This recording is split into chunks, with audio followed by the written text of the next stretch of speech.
జై శ్రీమన్నారాయణ. బతుకమ్మ పండుగ పేరులోనే ఉంది బతుకునిచ్చే అమ్మ అని, బ్రతుకును తీర్చిదిద్దే అమ్మ అని, ఎలా బ్రతకాలో నేర్పాలనే అమ్మ అని మనకు చాలా అర్థాలు తెలుస్తూ ఉంటాయి. ఈ బతుకమ్మ కేవలంగా కూర్చొని పూజ చేయడమే కాకుండా ఆడుతూ పాడుతూ ఆనందంగా ఆచరించేటువంటి ఒక పండుగ. దీన్ని ప్రాచీనులు ఏ పద్ధతిలో ఆచరించినారో అదే పద్ధతిని మనం ఆచరించడం ద్వారా కలిగేటువంటిది ఆరోగ్యము, ఆనందము, ఐశ్వర్యం. పువ్వులతోనే బతుకమ్మ చేసి చక్కగా పూజించి బాలికలందరూ కూడా చక్కని పాటలు పాడుతూ బతుకమ్మ చుట్టూ చేతులతో చప్పట్లు వేస్తూ నోటితో గానాన్ని చేస్తూ కాళ్ళతో నాట్యాన్ని చేస్తూ హావభావాన్ని ప్రకటిస్తూ ఆనందించడం అనేటువంటిది బతుకమ్మ ఆట. తద్వారా ఏం జరుగుతుంది, గొంతులో ఉండేటువంటి యొక్క గానం ద్వారా మనకు ఆనందం కలుగుతుంది, ఎదుటివాళ్లకు కూడా అనేకమైన ఆహ్లాదం కలుగుతుంది.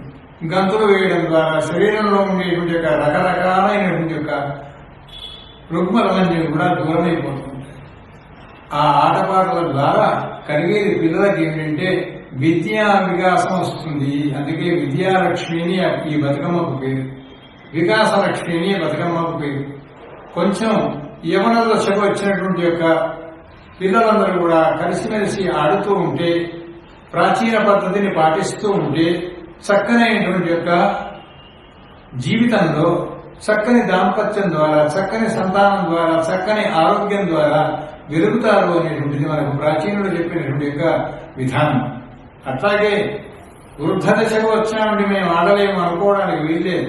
మీకు చేతనైనంత వరకే ఆ బతుకమ్మ చుట్టూ ఆడుతూ పాడుతూ చక్కనైన గీతాలు పాడుతూ ఆడుతూ ఉంటే శరీరంలో ఉండేటువంటి యొక్క అనేక విధమైన బలహీనతలు, రుగ్మతలు కూడా దూరం అయిపోయి ఉత్సాహాన్ని, ఆరోగ్యాన్ని, ఆనందాన్ని అందిస్తుంటాయి. అందుకోసమే బతుకమ్మ ఆట పాట జరిగినప్పుడు నోటితో పాడాలి, చేతులతో చప్పట్లు వేయాలి, కాళ్లతో ఆడాలి. ఇది ప్రాచీనమైన సంప్రదాయం. కానీ మేము నోటితోని పాడమండి, రికార్డుతోని పాడతాం అనుకుంటే అది ప్రాచీనులు పాటించిన పద్ధతిగా ఏదో వాయిద్యాలు భయంకరంగా వాయిస్తూ దాని చుట్టూ ఏదో ఇష్టం ఉన్నట్టుగా ఆడతామండి అంటే అది బతుకమ్మ ఆట అని అనిపించుకోకపోవచ్చు. కనుక మన ప్రాచీనులు ఏ పద్ధతినైతే ఏ పువ్వులతోనే బతుకమ్మని చేశారో అలాగే మనం చేసుకుందాం. ప్రాచీనులు చెప్పిన పాటలే పాడుకుందాం, అదే పద్ధతిలో ఆడుకుందాం. ప్రాచీనులు అనుభవించినటువంటి యొక్క ఆయుర, ఆరోగ్య, ఆనంద, ఐశ్వర్యాన్ని మనం కూడా అనుభవించాలని అందరికీ తెలుపుతూ విద్య ద్వారా విద్యార్థులకు విద్య, ధనము, ఆరోగ్యము, ఐశ్వర్యము, ఆనందము ప్రధానంగా సంఘ జీవనాన్ని పెంచి పాటించుకుందామనే ఉద్దేశంగా అందరికీ కూడా తెలుపుతూ హరి. ఈ వీడియో నచ్చినట్టయితే లైక్ చేయండి, షేర్ చేయండి. మా శ్రీకరం ఛానల్ని బెల్ బటన్ నొక్కి సబ్స్క్రైబ్ చేసుకోండి. ధన్యవాదాలు.